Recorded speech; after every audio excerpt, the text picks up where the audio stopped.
So, I don't like technical parts, you know. This is Teams Online, and this is what we're doing today. We had this welcome and thank you part, and we will talk a little bit about why is it that we're having this workshop, and by this I mean the title of this workshop. We will talk about remote teaching, blended learning, flipped classroom.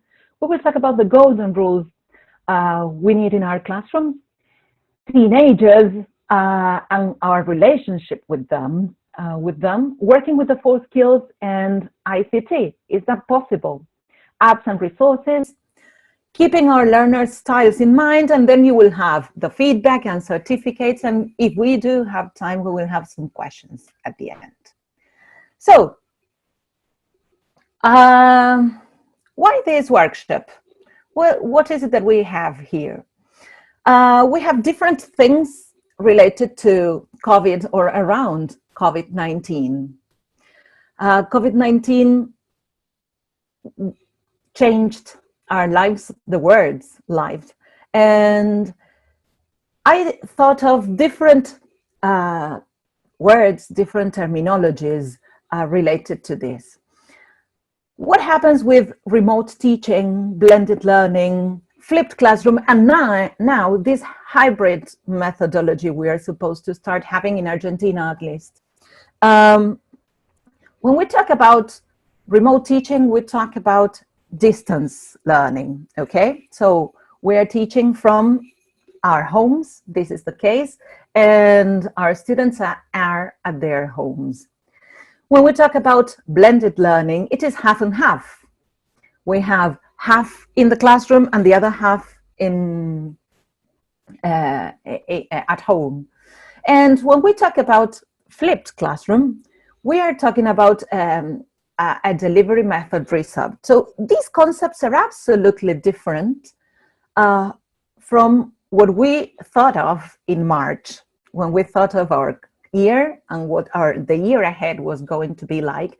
Nobody thought of using remote teaching, blended learning, hybrid and flipped classroom if you were working at a school or a language school. Nobody knew that this was to come. So I prefer talking about this emergency remote teaching we had to deal with. Nowadays, we are all proficient on this topic, and we all know what to do with a computer and with our students. We know what it is like. What we did not know was this fact of teaching kindergarten, in my case, through a computer. That's impossible. So I chose this quote from Hodges, Moore, and Locke, and Trust and Blonde, which I absolutely agree with.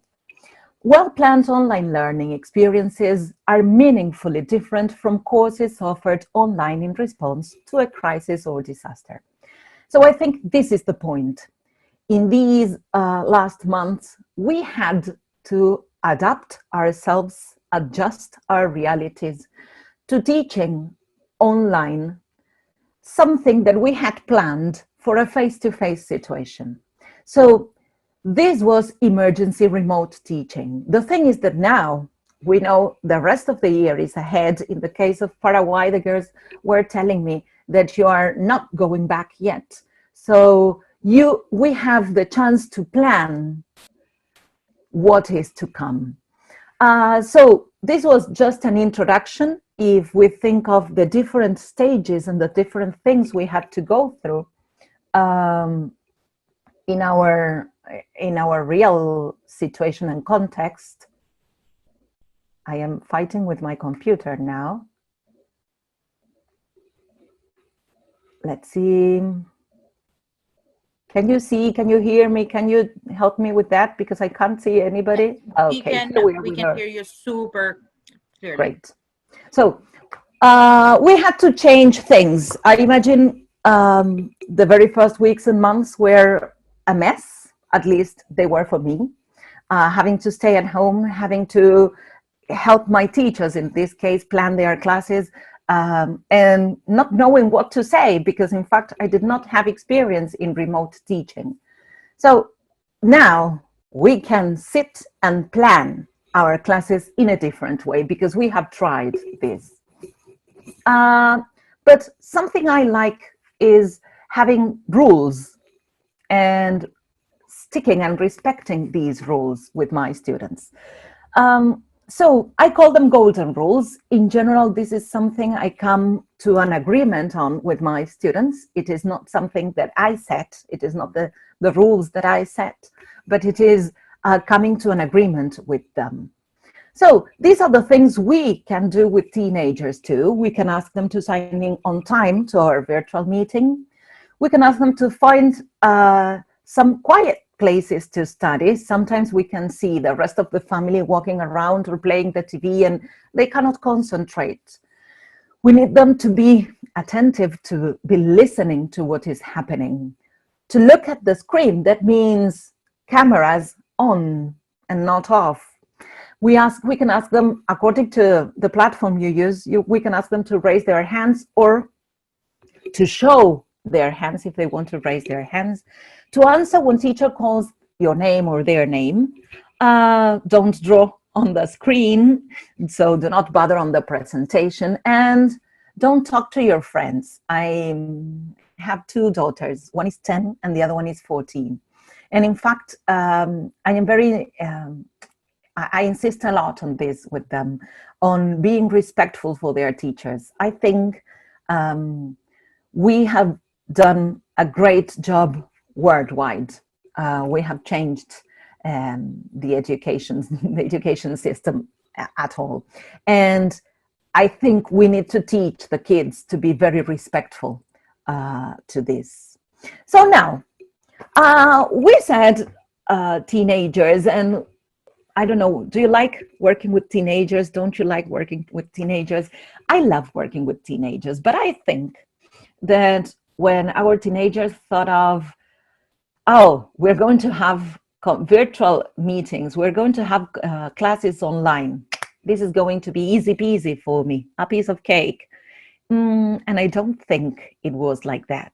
I think our teenagers were very familiar, or are very familiar, with TikTok, with YouTube, with Snapchat, Instagram, WhatsApp, or any other app that is on fashion nowadays. But I think they can still learn a lot from us.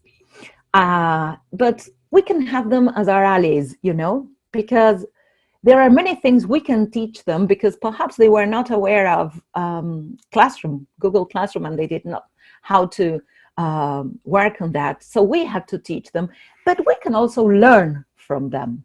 So what I am going to ask you right now is to go to kahoot.it on your cell phones, so it's quick, kahoot.it, and write the pin for this game, which is 3946826. And let me check if I can get out of here.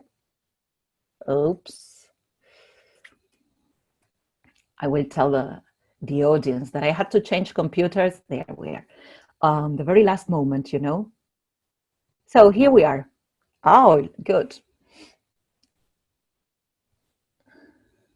So we have players joining in. Very good.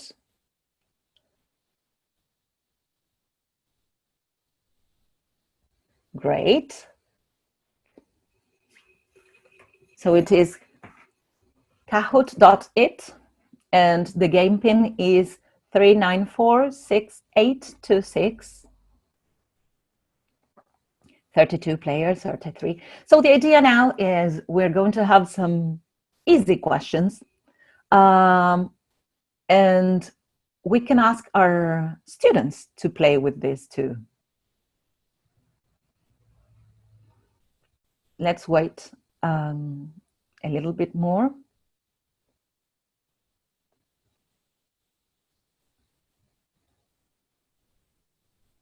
Are we having a full house, girls? Is it 100 participants? Yes, it is. That's okay, right. So we have to wait. There are 48 who couldn't reach the Kahoot yet. So this is something we can do with our students. I guess by this time you have played Kahoot before. Let's wait for a couple more to join in. And if not, we start the game. Oh, Mary Poppins is here. Oh my God. I am a fan of Mary Poppins. Nice name. Good. Okay, shall we start?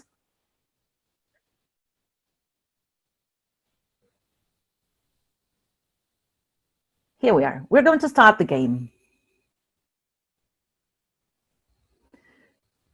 So this is a quiz, and you have to tell me which of these apps was created in 2009.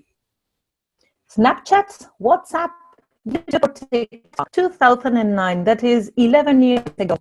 Which of these apps was created there? What do you think? So you have to choose the triangle for Snapchat, the diamond for YouTube, the circle for WhatsApp, and let's see. Oops! It was WhatsApp, you know? Good. So let's see. How much do we know about apps? Aldana, very good. You were quick and you were right. Let's go on. True or false? Snapchat was created in 2011. Is that true? Snapchat? That was 9 years ago. What do you think? We have 9 seconds, 8, 7, 6, 5, 4, 3.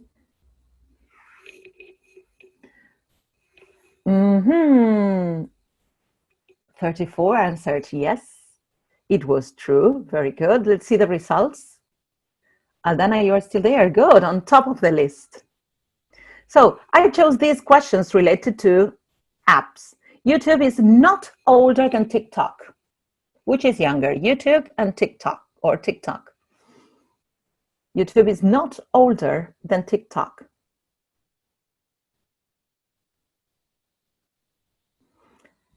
I am playing tricks on this one because the is not older makes you think and use both hemispheres of the brain.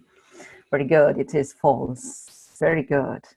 And the next one, which is the last one, who's there? Oh, Aldana, you lost your place. It's Laura. Good. So the last one, Instagram was created in 2018, 2015, 2013, or 2010? 40 answers. Almost 60 answers there. Tan, tan, tan, tan, tan, tan. Is it that old? Is it? Oh, good. So it was created in 2010. Good. So let's see what the podium is like today. Alex with 3 answers, Andrea with 3 answers, and 4 out of 4 goes to Ozu. Well done. Very good. Very good. So congrats. Let's go out of here. And here we are. So, oops, sorry. Here we are.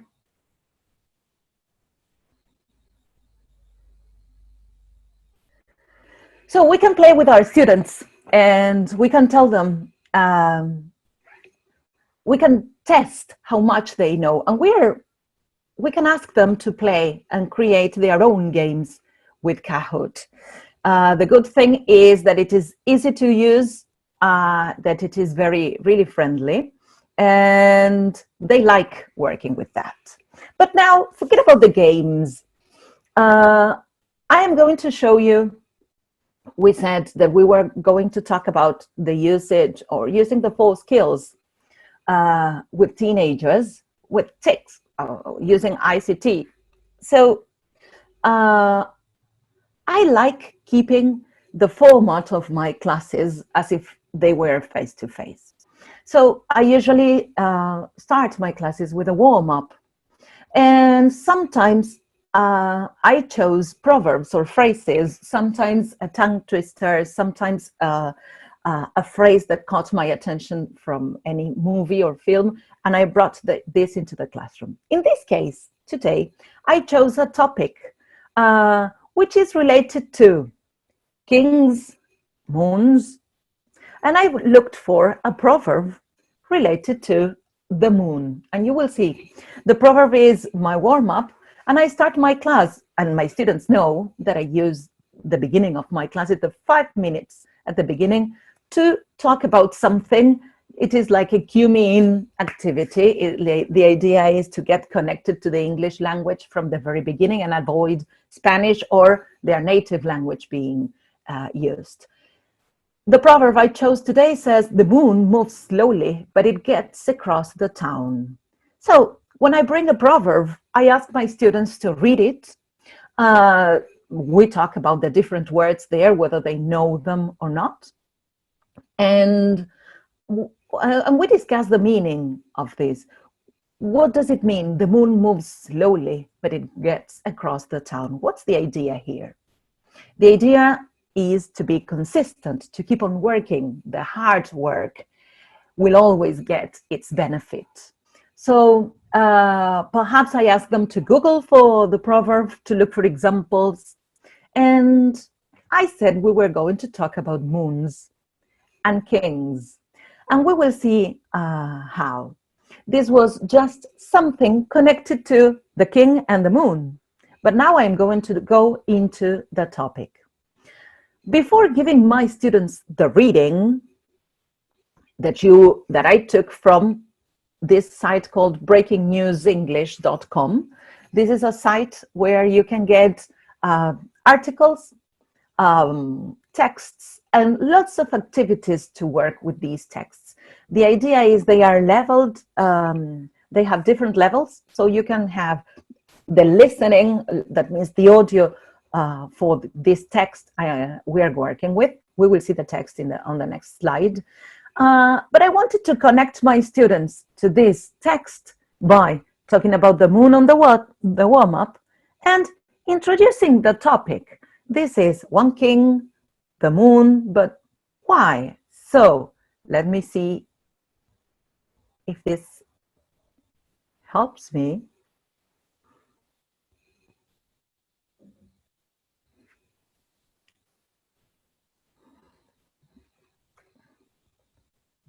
Here it is. So we're going here. And I chose and I designed a genially video for you. So the idea would be to watch this with the whole group. And this is like the introduction to the topic, okay? To show my students something, and this is teacher conversation, teacher talk, I will ask them to do afterwards. But to start talking on this, I brought, we will read a text about Saturn later. And I will ask them to talk together. And how much do you know about Saturn? What can you tell me about Saturn? Where is it situated? New discoveries, did you know, or do you know anything about the moons in Saturn? Wait, the moons in Saturn? There we go. The moons, how many moons does Saturn have? What are celestial things? Are you interested in outer space? So I am guiding them into the topic we're going to work on. Would you like to go to the moon? What are celestial things? Put the most interesting celestial things at the top. So we have the planet, a comet, asteroid, star, moon, sun, space dust, black holes.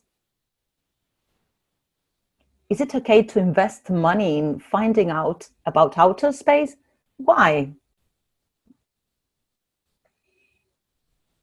What's your point there? How important is it to explore the moon, the sun, asteroids, the Milky Way, other galaxies, and why?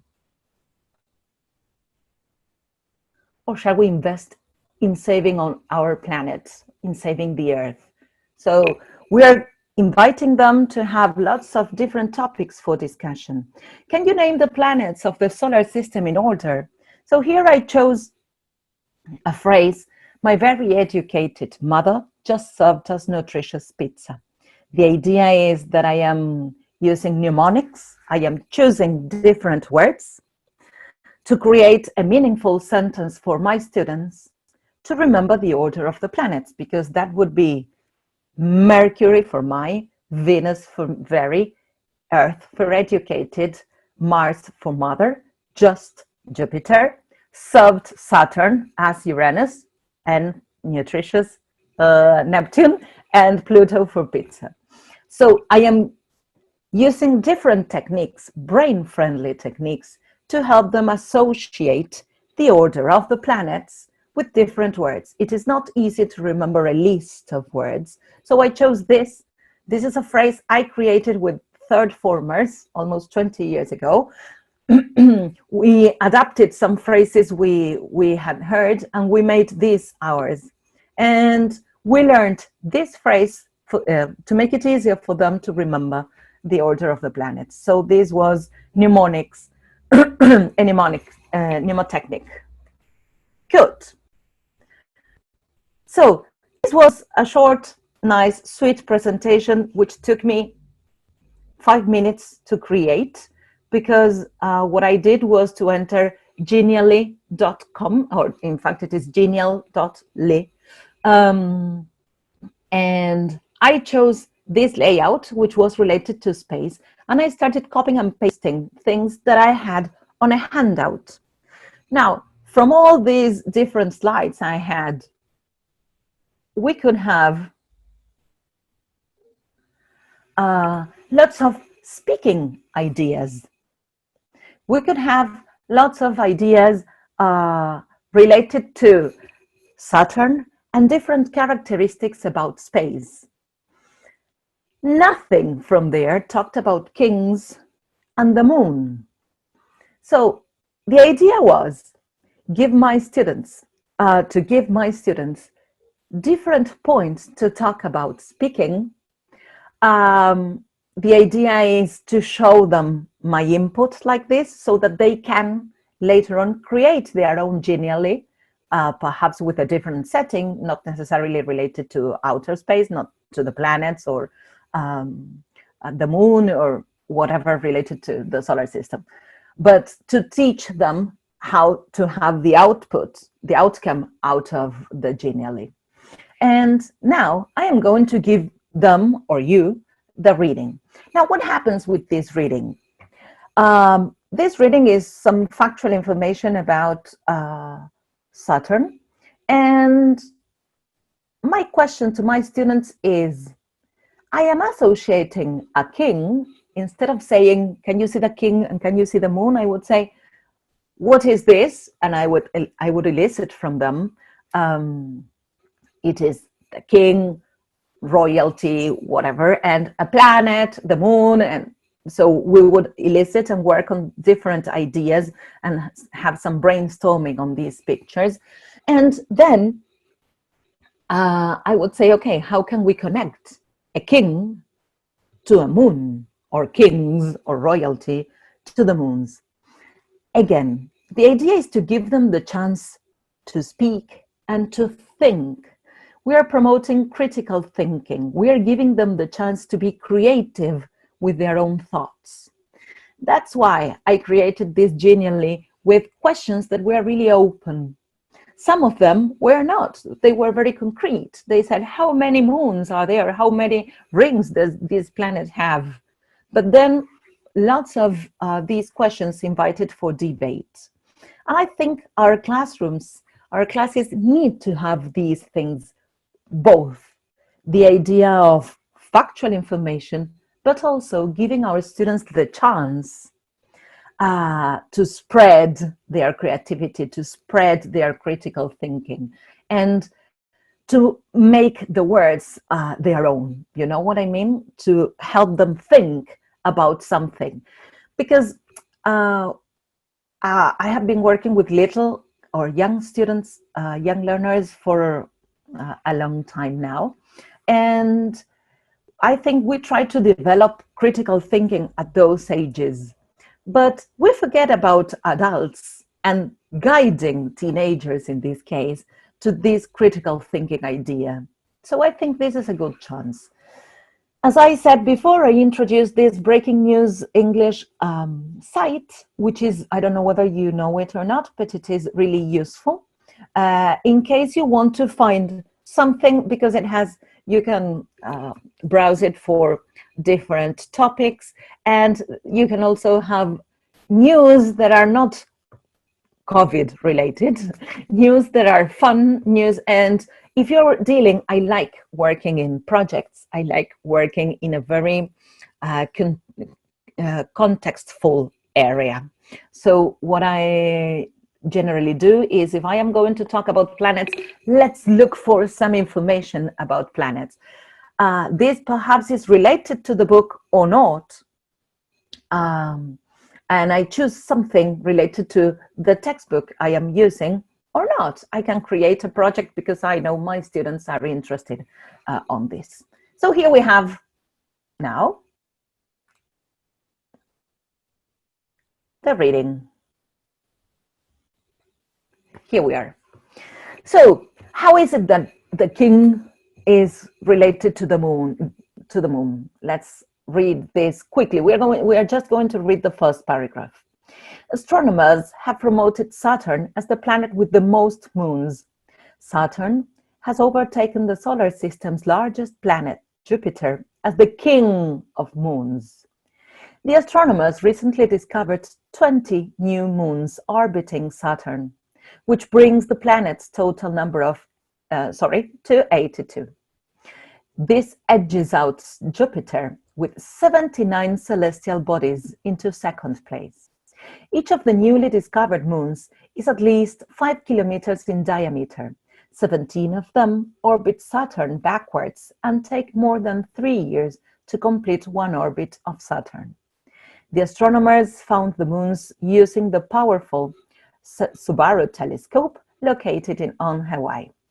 The research team will now look for moons that are around a kilometer in diameter. So this is factual information. This is about Saturn. And what I am doing is I'm giving my students something, a topic they might be interested in, because I chose this because I like talking about or learning about, in fact, because my daughters like talking about the solar system. And I thought of something they would like to create this and to look for this presentation. So what happens with this? This is an online, a virtual context.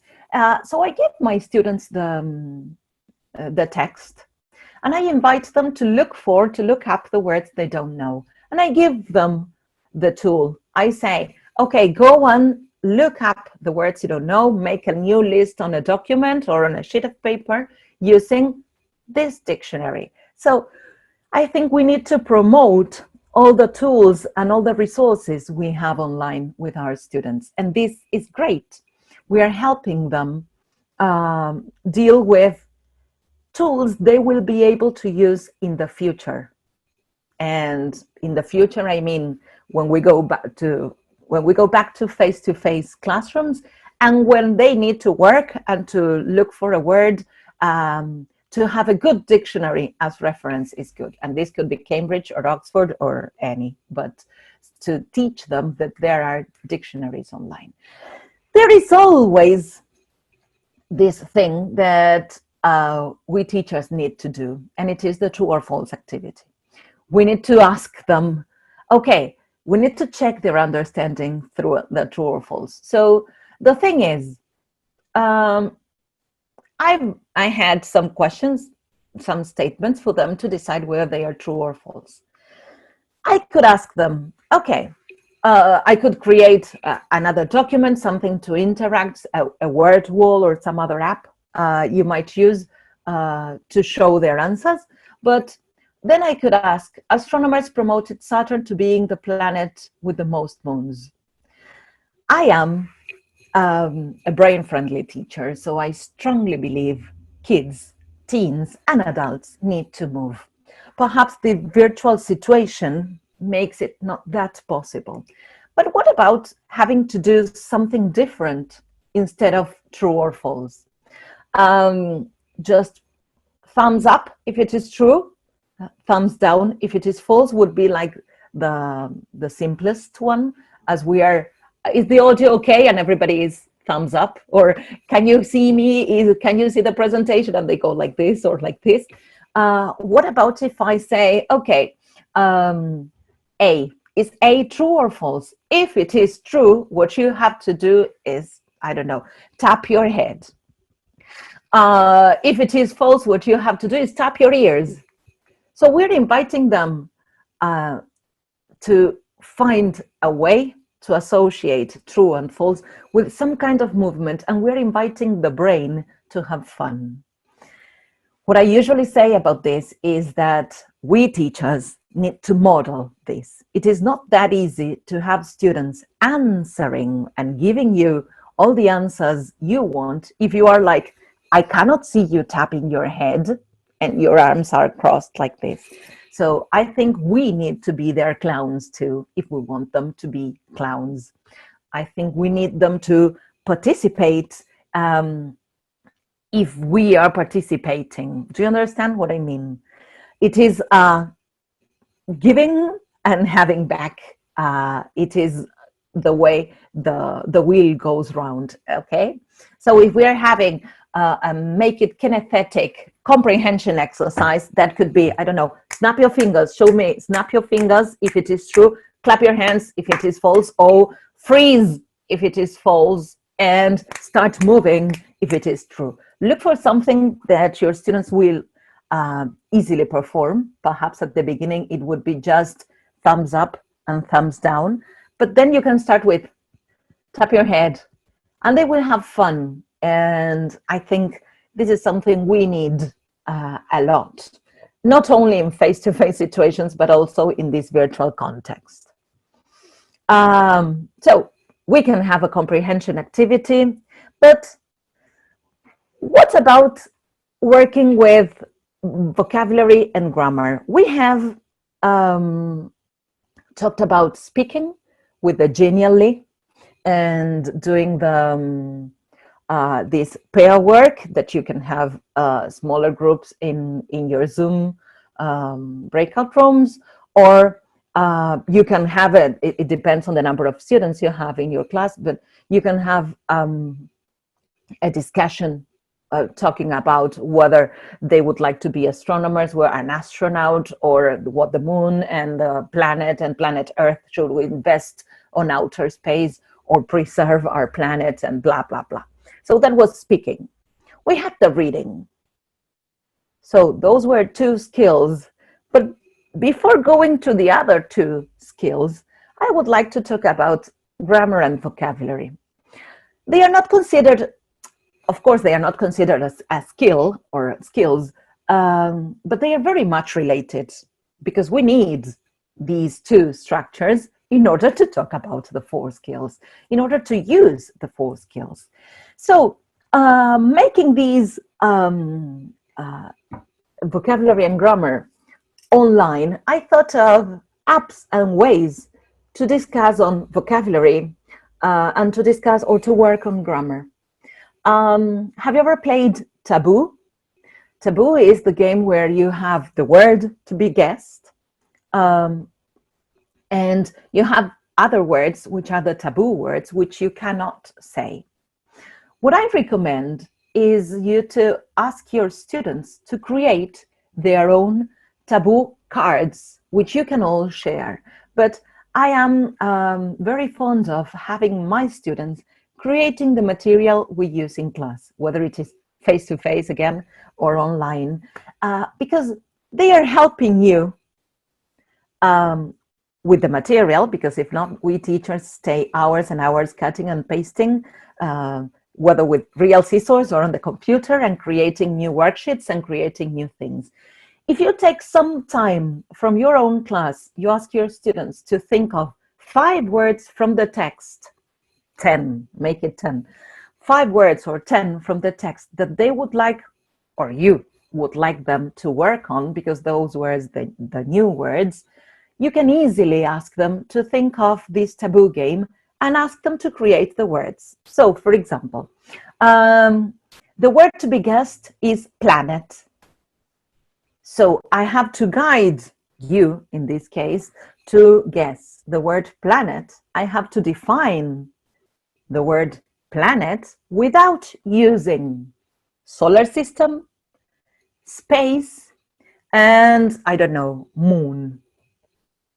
So your students are going to create the card which says planet on top, that is the keyword, and these three are the taboo words they can't use. So I'm going to say there are 9 around Earth was not part of the taboo words. The Earth is one of them, so they had to guess planet. But I like promoting this idea of having students creating this. So you can create a Google document where they create all the cards, and then you play. You create a word wall. I don't know whether you're familiar with wordwall.net, where you, or a Padlet, whatever, and you create a place to store all of these things which you're going to work on later on. Dictionary, we can use a Jamboard to ask them to create and draw one of those words you had previously decided on, the ones you chose from the text to work on and revise the new vocabulary. You can create a memo test with the apps you have online and create a synonym match. You can, these are things you're going to work beforehand, of course. These are the words you pointed out, the ones they looked on the online dictionary, they looked up on the online dictionary. And these are different ways to play with vocabulary, to make it, or to have fun in class. Now, there are things I like suggesting. These are 2 apps. One is Magush, which is very familiar for people who are preparing or sitting for TAT or TOEFL, because it works with lots of vocabulary from there. And the other one is Madlibs. These are 2 apps I would suggest my students to have on their cell phones. And sometimes when we are giving them homework, they are not very happy with the idea. But if we give them, okay, an app to download on their cell phones and to work on 5 activities on those apps, I think that is a way to give them the chance to be connected to the language in a different way. Of course, you cannot preset the vocabulary they are going to deal with, but they will go from one level to the other, and as they pass the levels, they are acquiring more vocabulary, or at least they are recycling the one they know. So I think this is great, giving them the chance to use those apps for fun, for pleasure, and for us as teachers, we are giving them the chance to look for new ways of getting connected to the language. Grammar. I would take some words, in this case, these are some of the questions connected to the text. And I would give them, I don't know, 1 minute to put the words in order to get the correct question. What's the idea? We're giving the brain, you know, I like this brain-friendly idea, working with both hemispheres and getting the brain feeling this fear of being challenged. When the brain is challenged, it likes playing tricks and being tested on. And I think this is essential for great learning, because you are giving the brain the chance to, oh, wait, doubting. If you give them the question just like that, a plain question, it is easy peasy for the brain. It's like, okay, so which planet had the most moons? That was the question. What if they have to put the words in order and then discuss the question? If you think of this, it is not just putting the words in order, because it has to do with making questions. It has to do with the tense I am dealing with, but it is not obvious. They are not thinking, oh, is this simple past or is it simple present? Which is the form, which is the auxiliary? They are not standing on that place. What they are doing is just concentrating on the meaning of the question because they want to have a proper meaning. Some of your students might be more left hemispheric, and they would say, okay, which is in capital letters, so it is the very first word, and we have a question mark, so that goes at the end. Yeah, and it is okay. That is the learning style this teenage or adult or student has, and this is something which is great. So they are going to use both hemispheres of the brain the way they need. If it is a holistic one, they will say, I know which, which planet has the most moons? That is it. And they can see the whole. The left hemispheric student is going to concentrate on the parts and will say, which planet? And now I need a verb. So there is, in this case, there is no auxiliary, but which planet had the, if I have most, I need the. So you will respect your students' profiles, your students' styles through a simple activity, and you will work with both hemispheres. So that was an idea on making questions instead of having a plain question. Ask them to put it together and then to give you the answer. Which planet previously had the most moons?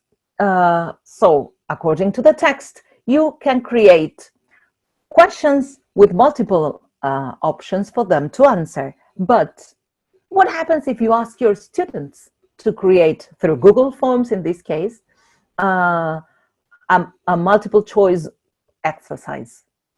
You can do this through Google Forms, which is for free. It is one of the extensions from any Gmail account you have. And this is something great because having teenagers involved in technology is giving them the chance to learn more tools. Some tools we were forced to learn these months, and they will be tools for their future. It is not that they make a multiple choice form from Google Forms now and they will never use it again. This is something very resourceful they can use in their jobs. And there are other sites. Going back to grammar, you have the Practice English Grammar and the Oxford A to Z of Grammar and Punctuation, which is great for you to Google and look for. Let me check time. So we talked about grammar and vocabulary there. Now, I have writing as another skill. And here I brought other apps which I consider great too. One is Story Dice. You can see that white dice with a kind of zip and lots of elements from coming out from within, from inside. What you can see is a board. This is the icon for Story Dice, the app. You can see a wooden board behind it, with a car, a snail, an island, the sun. So the idea is you download this app, it is Story Dice, and they can shuffle the dice. They can get 5, 6, 7 different dice, and the idea is to ask them to create a story through these. Now, as a teacher, if they have the app on the cell phone, what should we do? They can screenshot and give you, hand in the screenshot with the elements for the story, and they have a short writing on that using those elements. This is something you can change the number of die you have there. You can choose whether you have more people or elements, or this is great. I have used it a lot. There is another one which is writing prompts, and you shuffle the app, and you have one place. In this case, it is in an orange room. One character, a ballerina, an object, a disco ball, and mood, tense. So they have to write something from this. Again, you ask them to download the app, they have a screenshot, and you have the idea of having students motivated by technology. Wattpad is another app you can use to share writings, and this is something people who like writing use a lot, especially teenagers, because lots of teenagers use it, and they can read other people's writings. What you have to be careful here is you have to, this is something they could do on their own if they like writing, or if you see that they are good at writing and you want to help them improve on this. But you have to be careful, because anyone, you can who is going to read or not. They read other people and you know what they are going to read, so be careful on that. Another one is vocabulary, and here you have again a game related to different areas. This is similar to a game we had, kind of Carrera de Mente or something like that. So according to the different areas, they have games related to vocabulary, and this is great for them. I like choosing apps that encourage them to work in English when they do not realize they are working in English. This is something I like a lot. So, other apps and resources for listening. These are things I chose. And as I was saying, I like apps encouraging students to go on doing things in English. There are brain-friendly. There are, how do you call these?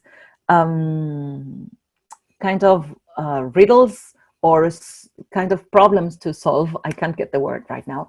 And they have to be on alert and reading logic problems.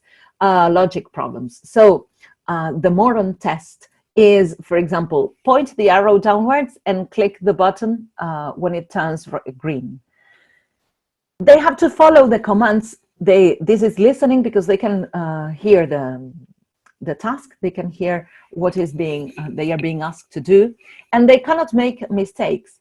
So in order to pass on to the next activity or levels, because you keep on passing the levels, they have to stick to what they have to do. And the thing is, the brain immediately goes to touching or pushing something. So we're asking them to concentrate on what they have to do and do it consciously. And this is great for them. And again, we are exposing them. The same happens with Lumosity. Lumosity is lots of cognitive games to be on alert, to be attentive. And the thing is, what I like about these apps is we're inviting our students to be connected to the language. And, you know, they keep on investigating and being connected to these tasks, which are simple, because most of them are simple, and they invite them to think while using English. I talked about the warm-up and having the proverb as a warm-up. I also like riddles to get this 5-minute connection to the language at the beginning of the class. So I used to have my slips of paper with printed riddles, and I could ask them, why did the chicken cross the road? But you can also have this Riddle Me That, which is, you can also have the YouTube videos from Riddle Me That, which gives them the scene and they have to solve the problem. For example, you get into a room, or you need to get out of the room, and there are 3 doors. One is, when you open that door, you will see, I don't know, a bomb that will explode. When you open the other door, there are lions which haven't been fed for 20 years. And on the other door, there is, I don't know, a serial killer waiting for you.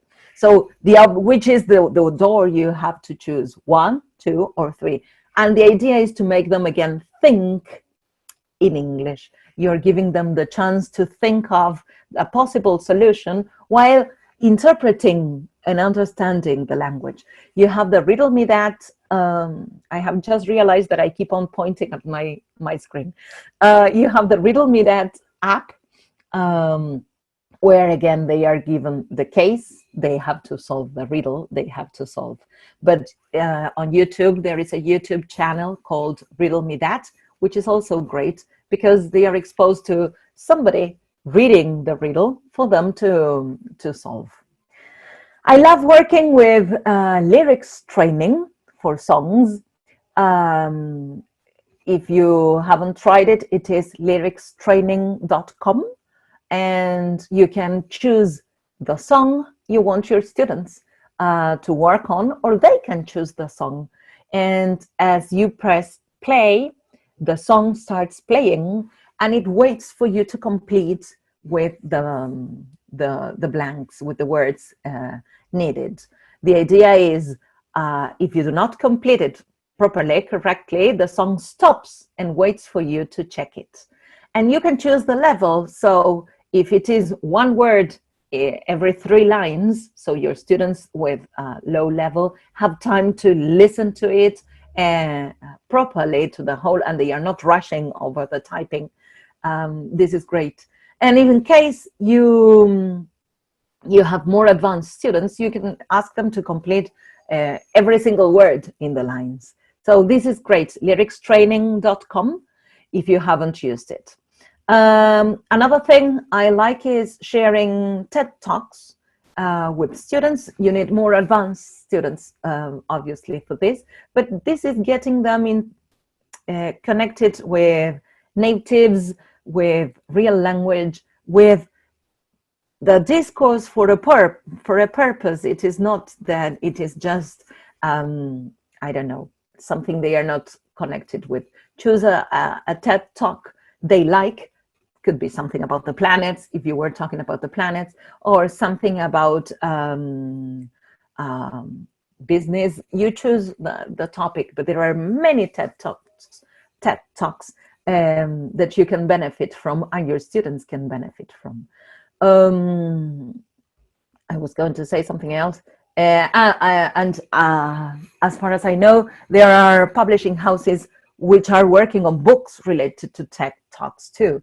So this is something you can also find out about. Scrabble is a good thing. It's another app. You can ask your students to download the app, and they can choose who to play with. So they can play online. So that could be their homework, to have a Scrabble match from one class to the other, and to see who the winner is. Because if they are connected through Facebook, or they can invite friends and they can play one against the other, and that's good. Or they can even play against you. That's good. Scrabble. I like playing Scrabble. And the last one here is Youglish, youglish.com. I don't know whether you have checked this or heard about it, but youglish.com is great. Whenever you have a doubt about whether something is well pronounced, or you get here, and it is like the YouTube for English teachers, because what you have is you look for a phrase and you choose this phrase, you paste it in the youglish.com browser, and you will see that if this phrase was used by somebody, it will come up as a video just with that part. So you will have perhaps 20 different videos with this phrase being used. So you can choose, first of all, you can teach your students to look for information, whether collocations, is this real? Has anybody used this phrase for sure? Let me check. So I go to youglish.com and I say, is it okay to say it's, I don't know, a second language cannot be acquired in a natural way. So let's see if somebody talked about this. I want to check this. And all the videos on the World Wide Web that have that phrase will appear on youglish.com. They could be commercials, they could be 2-minute videos, they could be, I don't know, long discourses, long speeches somebody had ever gave, but you have access to useful information and real information. Okay. And as I was saying, and I talked about the learner's styles, I think whether we are through these awkward moments where we go on virtual education, or whether we have a face-to-face class, we need to keep our students' styles in mind. So some students are visual, so they learn from what they see. Some others are kinesthetic, they learn from what they do. Others are auditory, they learn what they hear. Some others learn under stress, some others don't, and they learn what relaxes them. This is what they learn at ease. Some others are scribble learners because they learn what they write out. Some others are trust learners and they learn from authority, so they need you to be very strict on them. Some others learn from teaching. And don't you have an anecdote as a teacher that when you started teaching something, you said, now I understand this topic. And some others learn from what they can copy. So take these into account because we can always have a combination of the different learning styles in our classes. And this is what we should do to have our students connected to us and to the language. As I said at the beginning, I am just a passionate teacher who likes sharing ideas, and I strongly believe that this lots of learning styles has a lot to do with being a good teacher, with taking our students into account. It is not just planning the lessons the way we like them, but planning the lessons the way our students will benefit from. So some tips to finish. Please, according to this style we had, to this situation we had, this COVID forced situation, there are tips I want to share with you, but we already had experimented and reflected on what we did. We have to include variety.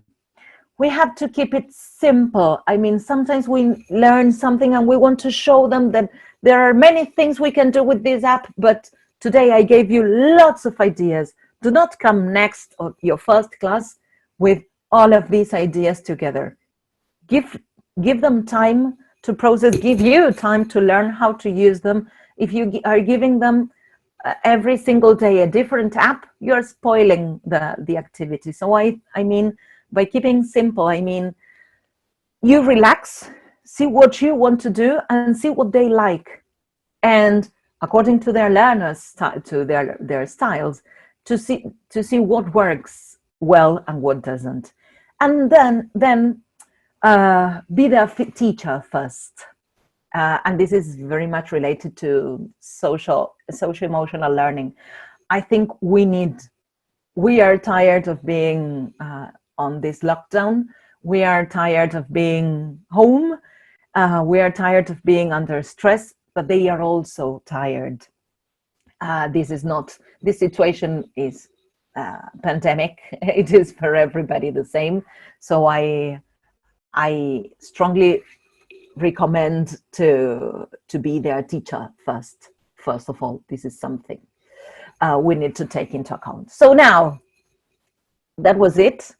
I forgot to tell you that I am going to share this, or the girls from Paratesol are going to share this presentation with you. So all the things you saw on screen, you will receive by email perhaps, I don't know. And then you will be able to see this again if you want on their YouTube channel. So thank you very much. I hope you liked this and you find this useful. If you want to contact me, my email address is there. And you can also find me on Instagram or Facebook as Plan App Education. So thank you very much. Girls, they are all yours. Eugenia, thank you so much. I got two questions from the audience that I would like to read to you. And if there are others, please make sure that you drop them there now. Lots of people are saying thank you. Everybody's very happy with today's presentation. So thank you so much. But here are the questions, okay? One of them says, how do you get students to really participate and talk? And the next one says, how do you get teen students to keep their cameras on throughout the session? If you could share some of your experiences. I think that those things should be part of the golden rules. They are there for a purpose. They are there to learn, whether it is school, whether it is a private institution, whether it is a language school. I think this is this depends a lot on the teacher, on being clear enough that they are there to learn and you are not pushing them to be there. So it is something you can negotiate.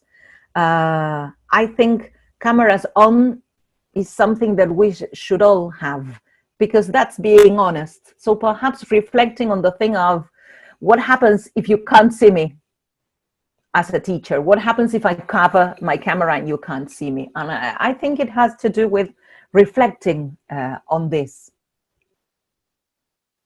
And making them participate again. There might be shy students, but the idea is find a way to make them engaged. And perhaps by bringing things and negotiating again. This depends on the number of students you have.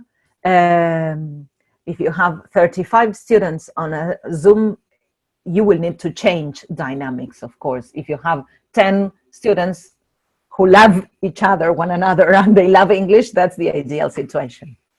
We have another question, comment and question. I am constantly thinking on the fact that teens are used to noise, messy atmosphere, and so on. Do you consider it necessary to force the silent atmosphere anyhow? I think it depends on the way, whether you feel comfortable or not that way. This depends on the teacher.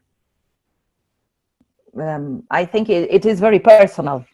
I have many of my teachers working with young learners, and some of them I am there and I start muting people. And the little ones, because they are with their parents and they are not alone, and they are in a noisy atmosphere. But then some other teachers can, and I really say it this way, they can stand the noise, and I can't, but they can hear the kid. And it is the same as the classroom. When you are working with young learners, you will see that they are noisy, and that's it. The problem is when their houses, the background is a noisy one, which is different from the one you have in the classroom. Right. So I also, everybody's saying thank you, and they enjoyed this webinar a lot. And Thank also you. a big round of applause to you for sharing such an amazing and fabulous presentation. David Bertrand says that, and everybody's very appreciative.